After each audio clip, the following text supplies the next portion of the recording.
Hola, estamos acá en Egipto.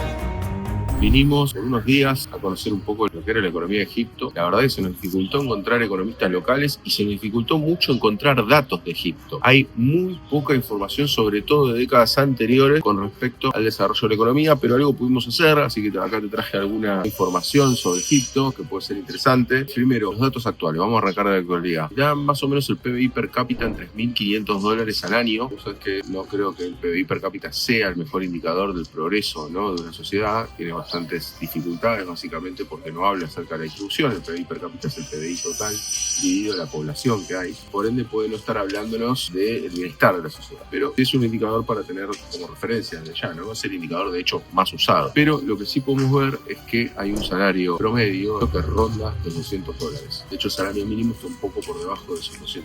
Lo que tenemos es una deuda sobre PBI muy alarmante, que está casi llegando al 100% de la deuda sobre PBI, lo cual es un indicador relativamente malo. La presión fiscal, y esto es importante, a mí siempre me gusta hacer hincapié en la presión fiscal porque la visión liberal de la economía generalmente contempla que la presión fiscal tiene que ser lo más baja posible. Bueno, la presión fiscal está girando en torno al 14%, lo cual es a grandes rasgos menos de la mitad de lo que es la presión fiscal, por ejemplo, en Argentina, que es del 29%, y que tampoco es de la más alta del mundo. Recordemos, la más alta del mundo es la de Francia, que casi llega al 50%.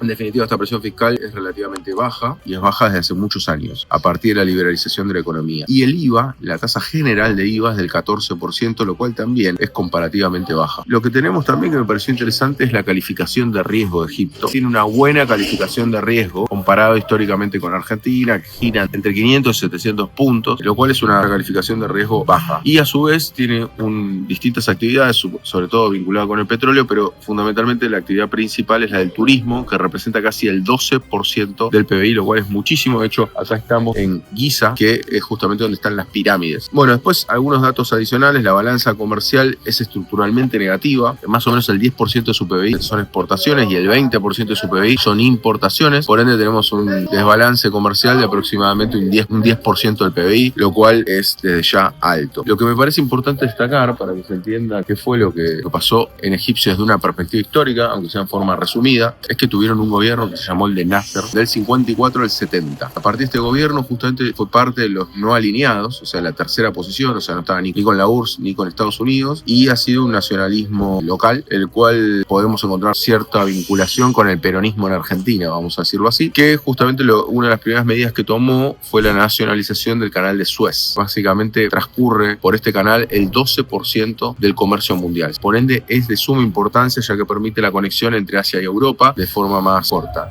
A partir de esto, justamente, también se nacionalizaron bancos, hubo expansión de los servicios de salud y educación gratuita, y desde ya, cuando falleció Nasser en el año 70, fue despedido por más de 5 millones de personas. Por ende, acá fue un acontecimiento bastante importante, era muy popular como figura política. Y después lo que tenemos como datos, que esto me costó muchísimo recolectar, Radwan justamente es quien ha recopilado los datos históricos, porque entré en las fuentes oficiales de acá de Egipto y no las encontraba, donde justamente lo que tenemos es que el crecimiento anual promedio rondaba el 4%, lo cual es un buen nivel de crecimiento. El crecimiento industrial, esto también me pareció bastante particular, está fundamentalmente dado por los bienes intermedios, y los bienes de capital también han crecido mucho en su desarrollo, pero han caído en la época de Nasser lo que es la industria de bienes finales, lo cual me pareció bastante interesante como forma de estimular la industria. Y después, digamos, para que entendamos, ¿no?, en los bienes intermedios, justamente en los bienes de capital, y en Argentina tenemos sobrada muestra de esto, cuando uno tiene un desarrollo de este tipo de bienes, lo que hace es tener una menor dependencia del exterior que cuando vos desarrollás solamente la industria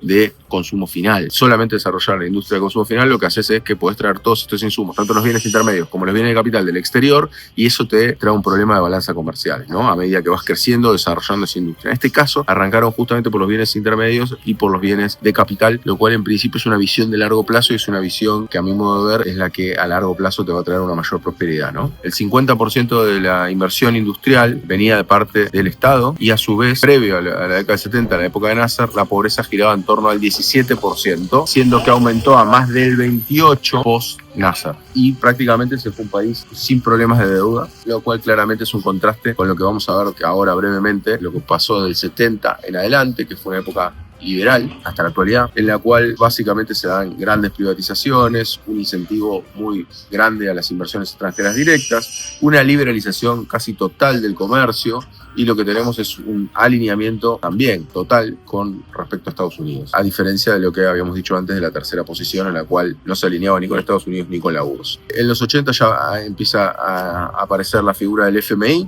dando endeudamientos, pidiendo, como siempre, en sus recetas, la eliminación de subsidios. Acá están subsidiados los alimentos y el combustible, que se fueron liberando progresivamente. Se hicieron más privatizaciones y se liberó el tipo de cambio, que es una de las demandas que incluso hoy tiene el FMI con respecto a la Argentina, ¿no? O sea, son recetas parecidas para todos los lugares del mundo. Y en el 2016, más recientemente, se hizo un nuevo acuerdo con el FMI en el cual se pidieron más eliminación de subsidios. Solo en las últimas 2 décadas, Egipto aumentó su deuda externa por 6.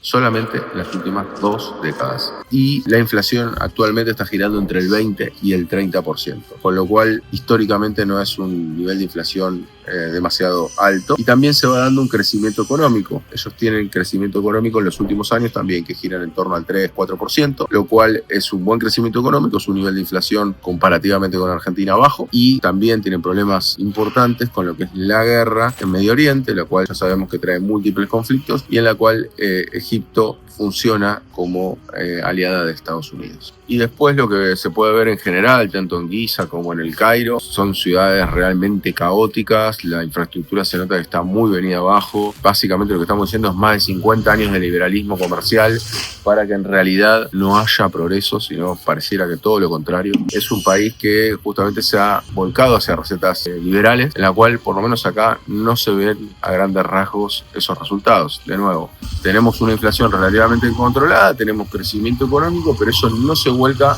en la población en general. Bueno, sin más, en la próxima nos vemos. Espero que puedas dar like, comentar, todo lo que se te ocurra. Y desde ya no te olvides de suscribirte, que acá hacemos contenido de todo tipo en los distintos países del mundo, con la extensión que nos permite a veces la situación, y sobre todo haciendo una primera aproximación para después profundizar sobre estos temas. Chao.